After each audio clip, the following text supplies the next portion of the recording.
November 16th. A long overdue, we can say, right? We talked about this fight many, many times in our past interviews. You're in training camp right now. How do you feel? The big moment is almost here. Oh man, I feel amazing. I think it's been a fun camp. It's been a fun camp. I think my best camp in a while. So we're excited, man. We're ready to go. Can't wait for the opportunity. And again, you have a formidable opponent, former champion. Uh, a lot of people are saying that he's past his prime, but I'm sure you're not discounting him.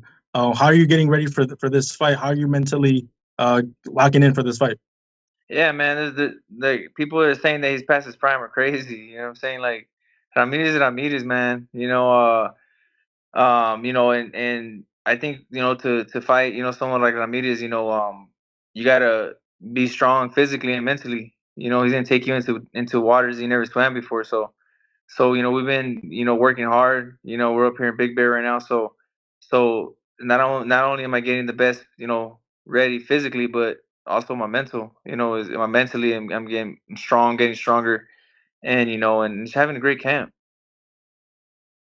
And of course, without giving out the game plan, Arnold, we know who Ramirez is. We know that he's a volume puncher, a very offensive. We know what camp he comes from. What are you expecting to get from Ramirez on fight night? Man, like you said, I'm expecting the high volume, big pressure, Ramirez, so we're training for everything. My dad's we got a good game plan, and I'm telling you, man, I've had a great camp so far. So everything that's been around here in Big Bear with me, my team, from everyone, man, strength coaches to my chef to my massage guy, man, everything's been on point. So we're ready. And Ramirez, as you said, he's only 32 years old. He just fought in April as well, just like you. So this is a big fight, big undercard on that Zurdo Ramirez card. You guys faced off already. Uh, was there anything interesting there in the face off, Arnold, or just business like usual? No, man, it's business like usual. I have nothing but respect, for Ramirez. He's a good dude, man. He's a good person. But at the end of the day, we got to get it on, man. So I'm excited. This is a fight that been long overdue. Like you guys said, and I'm excited, man. And once upon a time, Ramirez had that title, and I'm sure you were calling him out. There's plenty of videos of you calling him out, hoping to get that call. Are you seeing this kind of like, even though the title's not, you feel like this is like your title for you, for yourself personally? Yeah, I think that this is like you guys interviewed me a long time ago, and I've been asking for this fight. Everyone that's interviewed me, has been asking for this fight.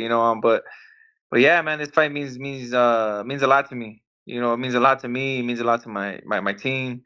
And this is like this is like my title shot. This is like my big fight that I've been asking for, that I've been wanting. So we got to capitalize. Did you know this fight was coming, or were you surprised by it? We kind of knew. Me and Ramirez had a conversation too after my fight in January. After he signed with Golden Boy, he was at my fight, and we talked after the fight, and he said that after he was gonna have a fight coming back, and that we would fight in September. And I remember signing with Golden Boy. He signed with Golden Boy. He was They they kind of promised me. They said that they said we're gonna try to get you this fight, and they did, man. Like shout out to Oscar and Golden Boy keeping their word, man. Because not a lot of people in this world keep their word, let alone promoters. And obviously you've been with several promoters. Now you've been with two of the biggest ones. And you've seen the 140, those big names dance around it. You've been on the outside looking in. How does it feel to finally feel like your name is getting mixed in there with them, and you're going to be getting these fights, and you've just been wanting these opportunities. Yeah, man, it's coming with a lot of patience, a lot of patience. And like you said, I just always been on the outside looking in. I haven't been able to get the big fights. Now I got it. And I'm excited. Shout out to Golden Boy and shout out to Saudi and Turkey, man, and for making this happen. And I'm excited, man, to be a Saudi. Yeah, and to stay before we go back to this fight, to stay on the topic of 140 pounds, obviously one of the hottest divisions in boxing at the moment. We've had a lot of movement in the past year or so, and we're still going to get a lot of movement. We have Jack Catterall, Regis Prograis coming up October 26th, Manchester, England. Do you have any thoughts on that fight? It's gonna be a good fight. I'm not like honestly, man. To be honest with you guys, I'm not really paying attention to nothing as far as like 140-pound fights right now. I'm focused on Ramirez, man. My whole thing up here has been Ramirez, other than some Dodger baseball. It's been focused on him. Everything's been about him. So that's how we're gonna keep it. So you're not paying attention to Devin Haney suing or any of that stuff? Well, I mean, when you go on Instagram, you see it, but I pay it no mind. They ask me about comments on it, and I mean, it's the same thing. I'm like, bro, that's their business. I mean, it has nothing to do with me. That he can sue anybody he wants, but yeah, man, that's on them. When you think about this Ramirez fight, and obviously, this is like the first name that can go on your resume, and people will be like, "Oh, he's got a name." Does that motivate you to be like, "Hey, I'm lining them up. I got this guy first, and then I'm gonna want to, go after X guy, X guy, X guy." Does that motivate you?